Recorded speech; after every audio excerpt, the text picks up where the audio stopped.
갑상선 유두암 그 자체는 상당히 생존율이 좋아서 암 중에서도 좀 착한 암이다. 그러니까 대부분은 매우 좋은 진행이 느린 암이지만 그런 경우는 사실은 굉장히 치명적인 암이면 그건 사기밖에 없어요. 진단이 됨과 동시에 거의 사망 선고 비슷하다고 보시면 됩니다. 김철중의 이름은 낳는다 대한민국 오대한 특집.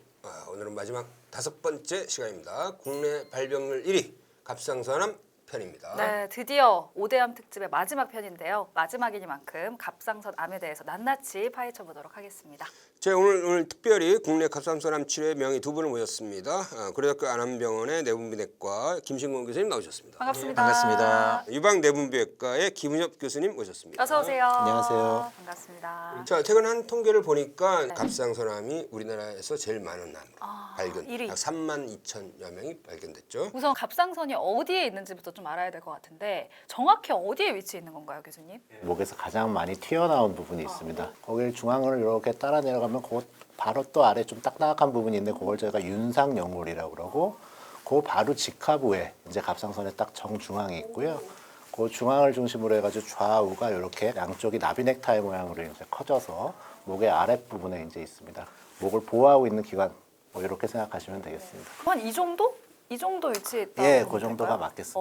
자기가 손으로도 만져지고 남이 봐도 보이잖아요. 예? 근데 이게 좀 커졌거나 뭘 봤을 때 이렇게 뭔가 알갱이 같은 게 느껴졌을 때 그 정도만 해도 1, 2기 아닌가? 일반인들이 만질 수 있는 크기는 보통은 한 2cm 정도는 가까이 돼야지 만지는데 이게 크다고 다 암은 아닙니다. 그러니까 뭐 갑상선 자체가 염증이 생겨가지고 기능을 좀 많이 한다든지 또는 기능 저하증 동반한 장하면역성 갑상선 염 환자분들도 갑상선 자체는 많이 커지고요. 근데 이제 결절이 생겼고 딱딱하고 이 혹이 점점 빨리 크는 것 같고 또는 주변에 이제 림프절 같은 것도 뭐 만져진다든지 또는 환자분의 뭐 목소리가 갑자기 목소리가 이유 없이 변하는 것 같고 음식이 잘 안 넘어가고 뭐 이제 이런 증상들이 사실은 동반이 되면 조금 더 암을 시사하는 소견이 되겠죠. 그럼 도대체 어떤 역할을 하는지도 사실 궁금한데 어떤 역할을 하는 거죠? 아주 작아요. 15g 내지 20g이 굉장히 작지만 이 작은 거가 발전소 역할을 합니다. 이 발전소가 제대로 돌아가면 신진대사가 제대로 그런데 이게 지나치게 발전소가 또 과열되면 어떻게 되겠어요? 신진대사가 너무 활발해지니까 지치게 돼요. 반대로 이 신진대사가 너무 떨어지면 발전소가 역할을 안 해서 호르몬이 부족해지는 거죠. 그렇게 되면 맥 빠진 사람처럼 되는 작은 장기지만 굉장히 중요하다 이렇게 생각하시면 됩니다. 뭔가 연료를 공급해주는 기관이다 이렇게 좀 이해를 하면 될 것 같은데 그럼 갑상선 암은 어떤 종류로 좀 나뉘어지나요? 이제 갑상선에는 여러 가지 세포가 있는데 아주 대표적인 세포가 이제 갑상선 호르몬을 분비하는 이제 여포 세포라는 게 있습니다. 대부분의 암은 이 여포 세포에서 이제 기원을 하게 되는데 대표적인 두 가지가 갑상선 유두암과 여포암이라는 게 있고요. 그다음에 그 여포 세포 옆에 있는 C 세포라는 거에서 기원하는 갑상선 수질암, 그다음에 또 이 유두암과 여포암이 아주 오래되면은 이게 변화를 일으켜서 또 생길 수 있는 역형성암, 미분암. 갑상선에 생기는 암의 95% 이상 가장 흔한 암은 갑상선 유두암이 되겠습니다. 이 갑상선 유두암 그 자체는 상당히 생존율이 좋아서 국립암센터 데이터로는 100.4%. 그건 어떤 거예요? 그게 뭐 하여튼 생존율을 계산하는 방식에서 100%보다 더 높게 나올 수도 있는데 즉 암 환자들이 더 오래 살더라는 거지. 아, 오히려 갑상선 암에 걸리면 오래 산다 이런 의미인가요? 이 데이터는 어떻게 하는 거냐면요. 비슷한 나이와 성별을 비교했을 때 갑상선암을 진단받지 않은 사람보다 더 오래 산다는 거거든요. 되게 네, 역설적이잖아요. 암에 걸렸는데 더 오래 산다는 그래서 저희가 의미인가요? 전수 데이터를 가지고 분석을 해봤어요. 그랬더니 다른 암, 갑상선암 이외의 암으로 인한 사망이 20-30% 줄어요. 또 심혈관 질환으로 인한 사망이 20-30% 줄어요. 이거 어떻게 설명할 거냐? 이 한국의 의료가 참 좋은 거예요. 갑상선암 진단 받으니까 그렇지 않은 사람보다 병원을 자주 오겠죠. 정기적으로 병원을 방문하면서 다른 암이 있는지도 선별 검사 스크리닝을 하는 거죠. 또 심혈관 질환이 있는지도 체크업해서 결국은 갑상선암 진단을 받고 병원을 정기적으로 다니면서 다른 질환의 진단이며 치료가 빨라지는 거죠.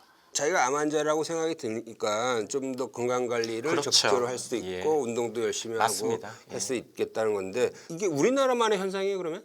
우리나라가 건강검진 환자들이 많이 이제 발견을 하다 보니까 아무래도 초기암을 많이 발견을 하고 갑상선암, 그러니까 아까 말씀드린 유두암이라는 거는 이제 분화갑상선암이라고 부르는데 굉장히 분화도가 좋은 천천히 자라는 암이거든요. 분화갑상선암은 1기의 경우에는 저희가 10년 생존율을 따지는데요. 10년 생존율이 100%. 그러니까 뭐 미국에서도 1기는 100%가 나오고요. 2기 같은 경우에도 98% 이렇게 나오기 때문에 사실은 1, 2기 정도 되면은 분화갑상선암은 거의 이제 돌아가시질 않는다고 보는 거죠. 그리고 뭐 또 갑상선암은 좀 특이한 게 젊은 환자들 같은 경우에는 또 예후가 굉장히 좋아가지고 55세 미만의 분화갑상선암 환자, 그러니까 유두암이나 여포암 환자들은 암이 3기, 4기가 없습니다. 다 55세 미만에서 진단을 받으면 1기 아니면 2기. 또 1기는 갑상선 또는 주변의 림프절 전이까지만 있으면 다 1기가 되는 거고 2기는 55세 미만의 갑상선 분화갑상선암 환자가 뭐 폐나 뼈나 뇌나 이렇게 멀리 전이암이 있더라도 10년 생존율이 98% 가까이 나오기 때문에 그만큼 치료가 잘 되고 전이가 됐어도. 네네네. 이야 신기하네. 그러니까 이제 생존율이 워낙 높다 보니까 암 중에서도 좀 착한 암이다. 뭐 이런 이야기도 좀 나오는데 사실 암이 어떻게 착할 수 있냐. 좀 이런 생각이 들긴 하거든요. 이게 사실 정확한 지적이에요. 왜냐하면 그래도 암이거든요. 그쵸. 그러니까 그렇지 않으면 암이라는 표현을 쓸 필요가 없죠. 그리고 착한 암이라는 표현보다는 저는 장거리 승부가 필요한 암, 5년이 아니고 10년, 심지어는 20년, 30년이 지나서 재발하는 경우도 있어요. 그래서 장거리 승부가 필요한 암이다. 그러니까 그래서 거북이암이라는 표현을 또 쓰기도 하는 거거든요. 그래서 저는 착한 암이라는 표현은 적절하지 않다. 그리고 일부는 이런 아주 분화도가 좋은 암이 나중에 분화도가 나쁜 암으로 바뀌어요. 역형선암, 미분암 그런 경우는 사실은 굉장히 치명적인 암. 아까 1, 2기 얘기했지만 그건 사기밖에 없어요. 진단되면 무조건 사기입니다.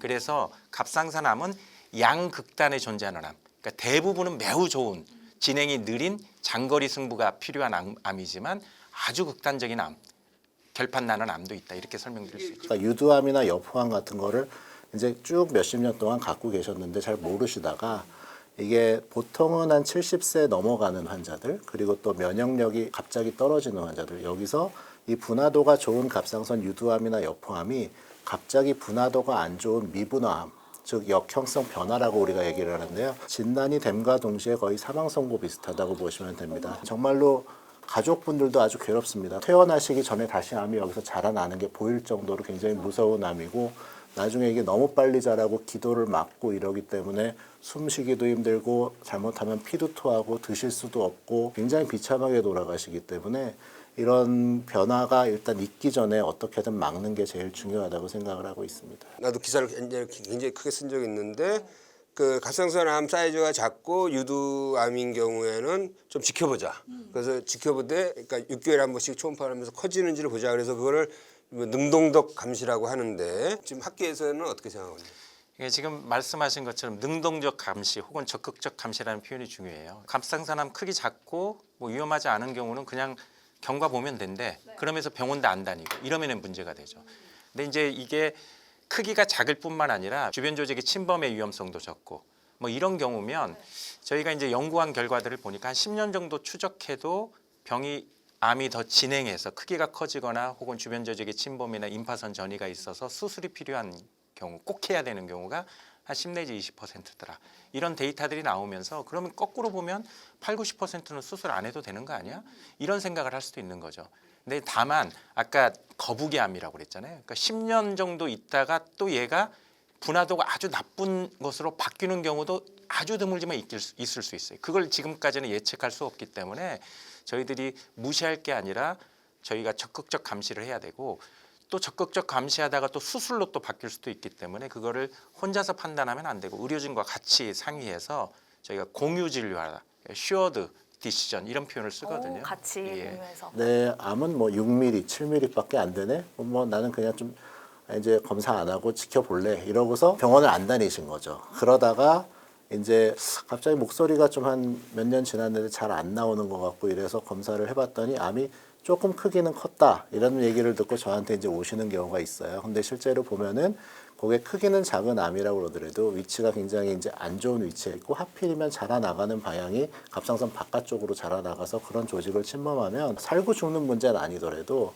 뭐 예를 들어서 이 신경 같은 경우가 한쪽이 기능을 못하면 성대가 한쪽이 움직이질 않기 때문에 목소리가 쉰목소리도 나는 것도 문제지만은 그다음에 살에도 굉장히 많이 들거든요. 음식 같은 거는 밥은 드실 수 있는데 물 같은 거 벌컥벌컥 못 드시고 이런 일들이 이제 평생 지속된다 그러면은 이게 삶의 질이 굉장히 안 좋아지는 거죠. 그래서 과연 그거를 그렇게 키워서 뭐 살고 죽는 병 아니라고 그래도 이런 식으로 그냥 삶의 질이 나쁜 상태에서 가는 게 맞느냐. 그리고 또 암이 또 커지면은 불필요하게 수술 범위도 또 커질 수 있습니다. 그러니까 처음에 수술을 했으면은 갑상선 절반만 띄고 나중에 갑상선 호르몬제도 안 먹어도 되는데 암이 좀 커지면서 근처 반대편에 또 다른 암이 또 생기고 이렇게 되면은 갑상선 전절제술도 하고 잘못하면 요오드 치료도 해야 되고 호르몬제도 평생 먹어야 되고 이제 그런 것들은 그러니까 결정을 하시기에 앞서서 항상 전문가랑 좀 상의를 해보시고 장단점을 비교해 보시고 결정을 하시는 게 맞지 않을까 생각을 합니다. 정리해서 얘기하면 1cm 이하의 유두암이고 모양도 이뻐요. 이런 경우에는 적적 감시로 수술 않고 내가 한번 지켜보겠다라고 충분히 선택할 수 있는 거죠. 이제 선택지가 하나 더 생겼다고 생각하시면 됩니다. 난 불안하다. 그럼 난 수술하면 되는 거고 이런 식으로 정리하면 맞습니다. 되겠네요. 예. 나 같으면 1cm 정도고 위치도 좋고 모양도 이쁘다. 뭐 내 나이 정도 됐을 때 나는 안 할 것 같아요. 전 할래요. 저는 지금 두 분 딱 보면은 딱 생각나는 게 있는데 우리 김 기자님이랑 배 아나운서님 이제 선택지가 틀리잖아요. 예를 들어서 김 기자님은 죄송한 말씀이지만 지금 뭐 수술 안 하고 지켜보신다고 그러시더라도 앞으로 한 3, 40년? 배 아나운서님 같은 경우에는 만약에 수술 안 하고 이걸 지켜보면은 앞으로 뭐 7, 80년. 비쌀 것 같은데. 아니, 그래서 일방적인 결정이 아닌 거예요. 이런 정보들을 다 주고 어떤 길을 선택하겠느냐. 그러면 이제 환자분들이 선생님이 결정해 주세요라는 분이 있어요. 그러면 제가 그렇게 얘기해요. 이거는 정답이 있는 게 아니고 선택지가 있으니까 제가 드린 정보를 가지고 본인이 판단하십시오. 만약에 교수님들 자녀분이 갑상선 암에 걸렸다, 초기다. 그러면 어떻게 하실 건지. 제 딸내미가 이제 올해 고3인데 올해 이상하게 제 딸내미랑 동갑인 갑상선암 환자들이 연속으로 지난 겨울 방학 때 한 3-4명 제가 수술을 했습니다. 근데 참 이게 감정이입이 되더라고요. 수술을 해가지고 바로바로 퇴원시켜주고 지금은 뭐 다들 잘 관리하고 있는데 아주 어린 그 소녀의 갑상선도 미용적으로 깔끔하게 수술할 수 있었던 거는 우리 김무혁 교수님이 개발한 수술법입니다. 맞아요. 세계 최초로 경구 로봇 수술법을 개발하셨다고요. 그걸 어떻게 하는 거예요? 그때까지는 요 로봇 수술 흉터를 이제 단순하게 안 보이게 하기 위해서 지금까지 했던 내시경 로봇 수술들은 겨드랑이를 한쪽을 이렇게 한 5, 6cm 이상 쨘다든지 또는 유방이라든지 겨드랑이 쪽을 조금씩 재고 이렇게 들어간다든지 이런 수술을 했는데 근데 이제 근본적으로 기존의 수술법들이 보면은 흉터는 어딘가에 이제 남거든요. 수술 범위도 크고 그만큼 환자분들한테 수술 후에 통증도 많고 그다음에 시간도 오래 걸리고 그래서 이제 그런 것들을 최소화하기 위해서 입안으로 들어가면 되겠다. 갑상선이라는 게 사실은 요 바로 입안으로 들어가면 바로 목으로 통하기 때문에. 그렇네요. 치아 앞쪽에 네, 입안으로. 입술 아닙니다. 입술 안쪽. 입술 안쪽으로 네, 들어가서 입술 하는 안쪽으로. 거잖아요. 네. 그거를 진짜 처음 생각한 거예요. 네, 아니 뭐 사실은 와. 그 전에 박수 한번 쳐드립시다. 그런 보고는 제가 하기 전에도 있었는데 하다가 이제 이 수술법 자체가 이제 좀 어려우니까 독일에서 사실은 처음에 한 10케이스도 채 못했는데 아예 거기 병원의 윤리위원회에서 그 의사의 수술을 막았답니다. 너무 많은 합병증이 생기니까 이런 술기적인 부분도 우리나라 의사들만큼 따라오지 못하죠. 그래서 저도 뭐 시작한 지가 이제 한 10년 가까이 됐고요. 몇 케이스 했어요?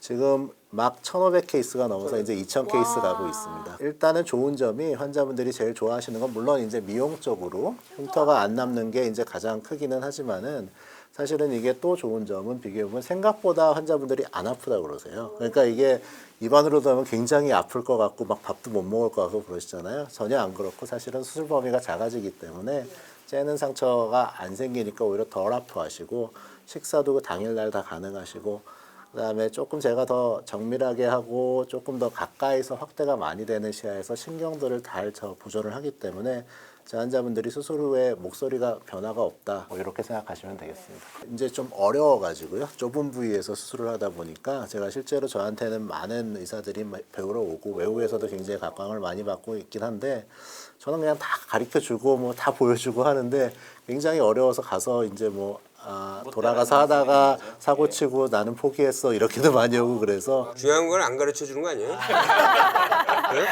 그래서 처음에는 좀 안 가르쳐 줄까도 생각했는데 이거 다 가르쳐 줘도 못하니까 이 김은효 선생님이 바느질을 잘 떠서 한국 사람들이 그런 거 잘 하잖아요. 우리나라 의사만 할 수 있는 제가 보기에는 테크닉인 것 같습니다. 근데 아무래도 이게 비보험이다 보니까 금액적인 좀 부담이 있지 않을까 싶거든요.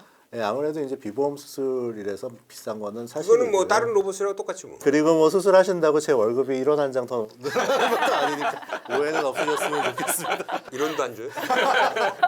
아니 외국에서도 많이 배우러 들어오신다고요. 외국에서 엄청 많이 와 계시고요. 뭐 거의 제 수술실에는 항상 외국인들이 거의 뭐 몇 분씩은 이제 있다고 보시면 되고 오늘도 뭐 일본 친구가 와가지고 저 아침에 수술하고 왔는데 또 보고 갔고요. 아니 인간 문화재 아닙니까 이 정도면?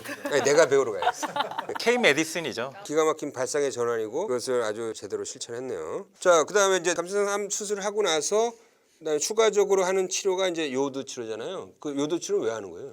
수술만으로 완치 가능성이 높다. 그럼 할 필요가 없죠. 근데 수술을 했더니 주변 조직에 침범도 있고 임파선에도 가 있고 경우에 따라서는 폐나 뼈의 전이도 있거든요. 전이가 돼 있어도 수술을 해요. 일단 수술하죠. 아, 일단 예. 떼내요. 예. 그건 다른 암하고 좀 다르네. 다르죠. 눈에 보이는 건 다 떼낸 다음에 아, 일단은 떼내고 그렇죠. 그다음에 추가 치료를 하는 예. 거예요. 수술하기 전에 미리 예를 들면 항암 치료를 미리 한다 이런 개념은 전혀 없어요. 눈에 보이는 거 일단 다 떼준다.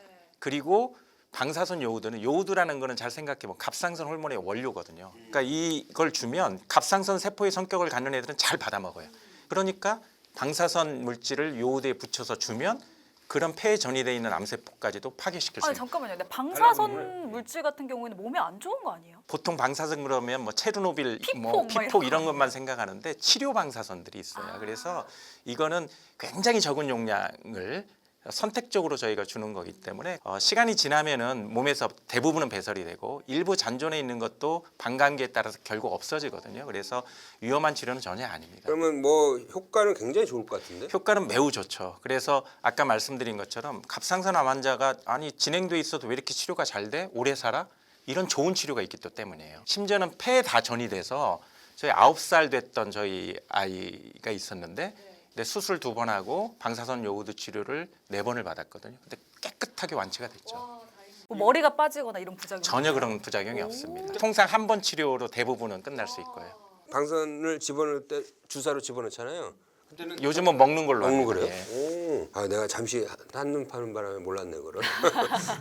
그래도 격리는 안 해? 격리? 저용량 보통 저희가 한 30mC라고 하는데 그런 경우는 굳이 격리할 필요 없습니다. 그런데 이제 그 이상 되는 고용량 치료면 이게 다른 문제가 아니라 이제 분비물에 좀 문제가 돼요. 특히 땀 같은데. 그래서 한 2, 3일 내지 3, 4일 정도는 좀 격리돼 있고 그 다음에는 사실 집에 가셔서 일상적인 생활해도 큰 문제 되지 않습니다. 그래도 희망적이네요. 예. 아니 근데 치료를 하다가 좀 난항을 겪는 케이스도 있다고 하던데요. 그렇죠. 그러니까 이제 거북이암 뭐 너무 크게 걱정할 필요는 없다. 이런 생각만 자꾸 하게 되면 결국 이것 때문에 문제가 생겨서 난항을 겪는 경우들이 있죠.